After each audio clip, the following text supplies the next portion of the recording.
മാസം 30-ന് സമാപിക്കും.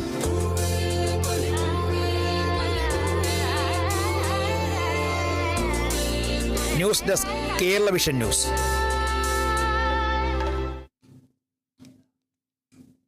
തിരുവോണ ദിനത്തിന്റെ ആഘോഷത്തിമിർപ്പിലാണ് തലസ്ഥാനവും. പുലർച്ചെ മുതൽ നഗരത്തിന്റെ വിവിധ ഭാഗങ്ങളിൽ ആഘോഷ തിരക്കായിരുന്നു. ശ്രീ പത്മനാഭസ്വാമി ക്ഷേത്രത്തിലും വലിയ തിരക്കാണ്. ഓണസദ്യയ്ക്കും ഓണക്കോടിക്കും പൂക്കളത്തിനുമുള്ള ഒരുക്കങ്ങളായി നഗരവീഥികളും സജീവമായിരുന്നു.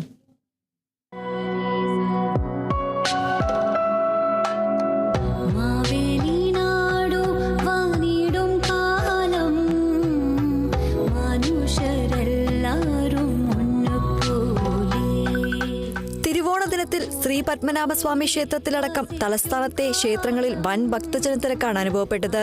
പുലർച്ചെ മുതൽ ദർശനത്തിനായി നിരവധി പേരാണ് ശ്രീ പത്മനാഭസ്വാമി ക്ഷേത്രത്തിലെത്തിയത്. തിരുവോണത്തേരിലേറി പൊൻകണിയായി വരുമോ, തിരുമുറ്റം പൂക്കളാലെ നിറയും പറനിറയേ, ഒന്നിച്ചൊരോണം ഒന്നിച്ചൊരീണം പാടുവാൻ കിളിമകളെ വാവാ. പ്രത്യേക പൂജകളും വഴിപാടുകളും നടത്തി അനുഗ്രഹം തേടിയാണ് ഭക്തർ മടങ്ങിയത്. നന്നായിട്ട് തൊഴാൻ പറ്റുമോ? നന്നായിട്ടും തിരക്കുണ്ടായിരുന്നു. തൊഴുത് അകത്ത് കയറിയില്ല, ഞങ്ങളിവിടെ പ്രോഗ്രാം അവതരിപ്പിച്ച് പുറത്തുനിന്ന് തൊഴുതു. അതേസമയം തിരുവോണ ദിനത്തിലും സെക്രട്ടേറിയറ്റിന് മുന്നിൽ വിവിധ സംഘടനകൾ പ്രതിഷേധിച്ചു. നിയമനം നടക്കാത്തതിൽ PSC all Kerala driver rank holders association മണ്ണ് തിന്ന് പ്രതിഷേധിച്ചു.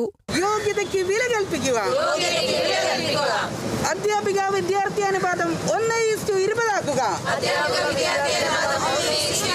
ഇങ്ങനൊരു പ്രതിഷേധം ഞങ്ങൾ ഉദ്ദേശിക്കുന്നതെന്ന് വെച്ചാൽ ഞങ്ങൾ ഒരു തെറ്റ് ചെയ്തു. ഒരു PSC പരീക്ഷ എഴുതി പോയി. അതിൽ ഞങ്ങൾ പരീക്ഷ പാസ്സായി, ഡ്രൈവിംഗ് ടെസ്റ്റും പാസ്സായി, ഡ്രൈവറായിട്ട് നിയമനം കിട്ടേണ്ട ഒരു സാഹചര്യം ഉണ്ടായി.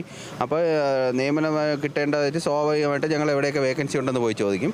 അവിടെയൊക്കെ വേക്കൻസി ഉണ്ട്, പക്ഷേ വണ്ടിയില്ല എന്നുള്ളൊരു മുടന്ത ന്യായമാണ് ഞങ്ങളുടെ അടുത്ത് പറയുന്നത്. അപ്പോൾ ഞങ്ങൾ ഒറ്റ കാര്യമേ പറയുന്നുള്ളൂ, ഇത് ഞങ്ങൾ വാഹനമില്ല എങ്കിൽ ഞങ്ങൾ ആ താൽക്കാലികക്കാർ നിൽക്കുന്നിടത്തോട്ട് ഞങ്ങളെ നിയമിക്കുക.